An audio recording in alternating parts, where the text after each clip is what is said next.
Hope you're doing good. Micah back with another video. Back here to talk about iOS 18 over a week later, and how has this software been? How has this experience been running beta software and running the most newest future software update that we have coming in the fall in iOS 18? We're going to talk about bugs. We're going to talk about battery life. We're going to talk about software, the whole rigmarole. So if you guys are ready for that, let's get right into it. And let's just talk about that software performance. How have things been with this iOS 18? Well, I would say for a beta and for a developer beta on top of that, the software for this has been running absolutely phenomenal for a beta, meaning that it is surprisingly more stable than usual when it comes to beta software. And it also hasn't caused a lot of problems in the background, wrecking day-to-day use. I do have this installed on my daily driver, and I'm kind of glad I did that because I get to experience it fully loaded from that perspective. Now, with that being said, it is still glitchy, it is still buggy, and that is because it is beta software. It is not fully stabilized. It is not the official software. This is not the fully ready, prepared software that we want or that we will see with the next release of iPhones coming in the fall. So what does that mean? That means that this specific beta 1, has a lot of features within here that are missing. And with those missing features comes bugs and glitches with other features or other apps and settings within the device that causes issues. And they could be minor, they could be every here and there, they could just be wonky little things that happen from time to time, whether it's there, whether it's the control center.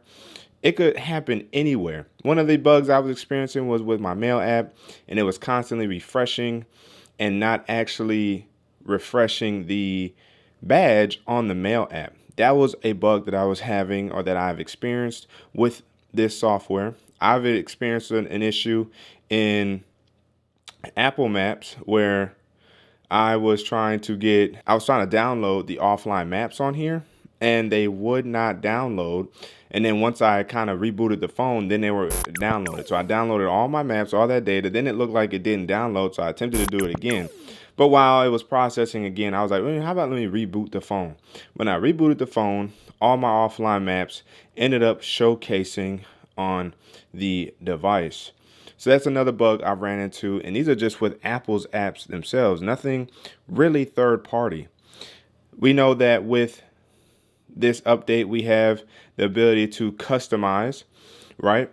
Well, with the customization, I've experienced bugs here, and in two ways. A, when I go dark mode, you see that everything but the actual app store of Apple's apps so far goes dark mode. I mean, whether or not you want to consider the Apple Watch, since it's already a dark mode based app, or a dark app, I should say, the App Store does not have a dark icon yet. We also see the third-party apps like Instagram, JW Library, YouTube, and YouTube Studio likewise don't have dark mode apps. And again, as I said, this is beta 1. Maybe the App Store will be addressed in beta 2. But as you guys can see there, I'm experiencing issues with the icons being able to fully go dark mode. I've actually have another bug with the home screen or with stuff, but really let's just stick to this. The second bug is, again, let's get everything wiggling and shaking. I have not changed this at all. I don't want to, because it's buggy trying to move the widgets around and the apps around. They get kind of stuck. They get a little sticky. As of now, you cannot move widgets into this whole column right here. So I don't know if that's permanent or that's just because it's beta and it's unfinished, but you cannot put any widgets in this row. You can put a widget in this 4 app block here. You cannot put them in the middle, and you cannot put them in this row here. So where the Apple Watch is to the JW Library app, those 2 rows you cannot place apps in. So again, I don't know if that's because it's just beta, or if Apple is locking if you want to call it padding, the positioning of the widgets in the rows and columns I've just described. So those are things I'm experiencing with iOS 18 in terms of the home screen. If I come over here, I've been experiencing some similar issues with Apple News that I've experienced in the past, where if I swipe up, the actual Apple News that I have here, like technology or consumer electrics or Samsung or Apple, they'll disappear. So one will be here. When I swipe up or swipe down, everything disappears. And then I'd have to swipe there, swipe back, and then they would reappear. So I have had those issues. And again, a reboot or turning off and turning back on would often fix that issue. The journal app, I've experienced trying to actually use that recommendation or that reflection point. What were the highlights of your week? And now that could be anything, but if I was to click on it, it actually does not show you that actual reflection point that you wanted to journal about. So I don't know why it does that. That's very weird. If it's now, maybe if I click new, will it then? Okay, here we go. Recall a new idea you've had recently. So you can journal about that, which is nice. But again, it's just little weird, small little issues I've had with iOS 18 since running it. In terms of the settings, haven't really experienced too much in the settings. It is what it is here. Vocal shortcuts will activate on the regular, so it's an accessibility feature where you can give Siri a new name. So if we come down here to accessory and we click on accessory and we scroll until we see vocal shortcuts. Vocal shortcuts. So I have Siri renamed as Jarvis. I turn it off. This will randomly activate on its own when no one has said anything in the realm of Jarvis. It's a very unique name, and yet it will still be triggered. Siri also will trigger itself. Well, Siri actually doesn't trigger itself, but but when that vocal shortcuts was turned on, it would trigger itself. So I've experienced that. Those are kind of the extent so far in terms of glitches and bugs that I've noticed that I've dealt with that thankfully haven't. Oh, one more with the Messages app, I have experienced sending messages to people and they don't actually show up, or I'm receiving messages and they don't show up in the actual chat. So we know with RCS coming, that is not fully baked in yet. I've seen some users be able to tweak it and get it to actually activate on the dev beta 1. I'm not doing none of that. I've also seen people activate Siri 2.0 on dev beta 1. I'm not doing that either yet. However, in terms of messages specifically, I've seen messages of mine, although they don't show up in the chat. And although I may have received them and saw them in my notification center to do a quick respond, when I go into the full chat in the full thread, the message is not there. So again, some bugs that I've experienced there in the Messages app and the RCS implementation could be messing with that. The new callback or tap back features that we have with Messages may have also affected that. And in general, just with missing features, not fully baked in features like image playground and the new kind of reactive emojis, genmojis, stuff like that. That could also be breaking the Messages app with the absence of those features. So those are the things I've kind of experienced thus far with iOS 18. Battery life. How has battery life been with, okay, what in the world? Battery life has been interesting. I would say on some days it's good, some days it's bad. It just depends on what you're doing. If you're doing something very, very routine, or then you have pretty standard, decent to good battery life. With me rocking the iPhone 15 Pro, I think there's pretty good battery life for the size of this phone and for my daily needs. But with iOS 18, especially that first day after downloading and installing iOS 18 Dev Beta 1, my battery zapped instantly. I'm talking about 70% down to near 0% within hours. But since then, it has been very, very good, much more stable from that perspective.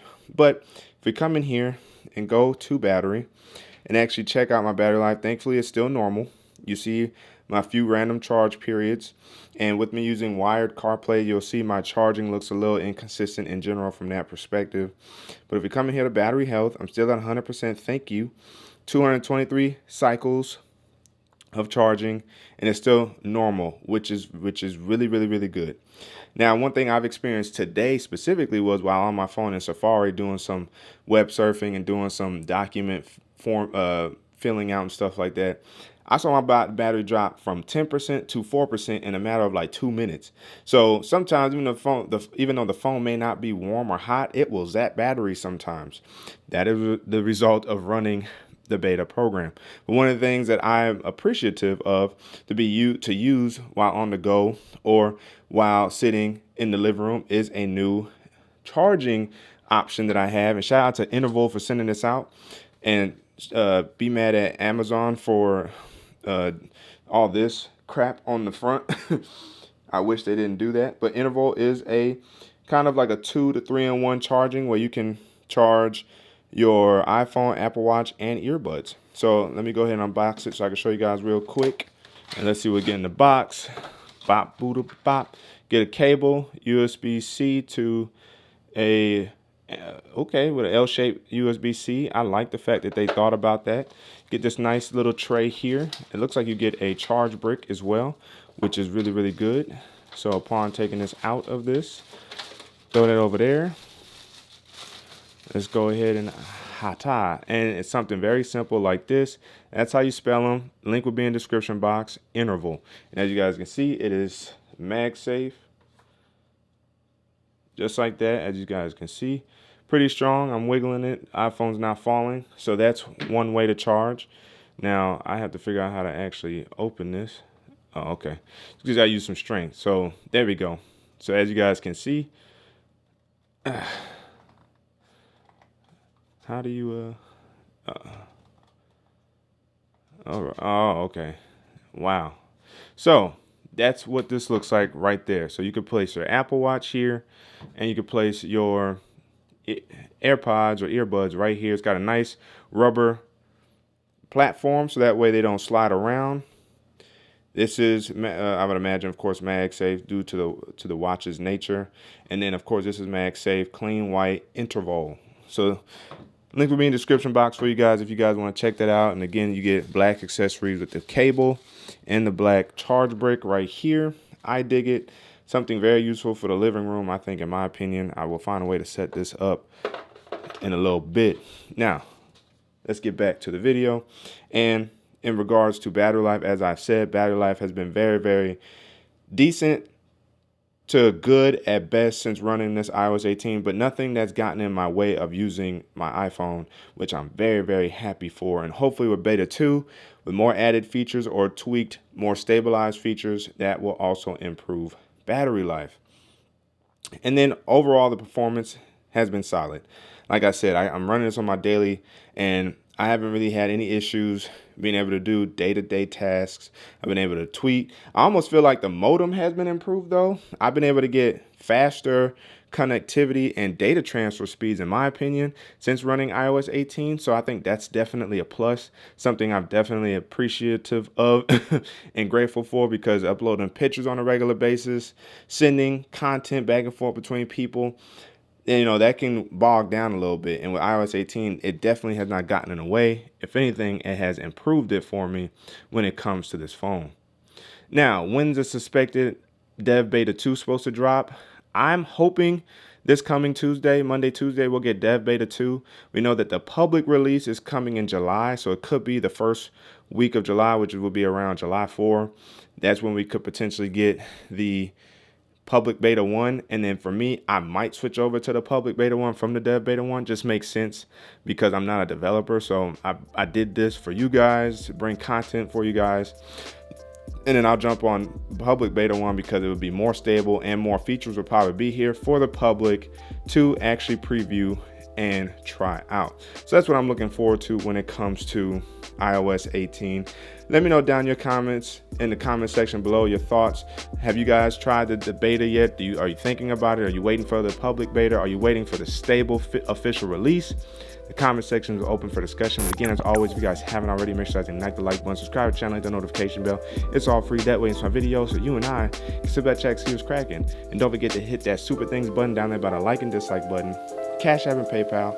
And check the channel out for all the videos available to you. That's the way to keep tech fresh and alive on this channel. It's your man Micah signing out until the next video. Wait for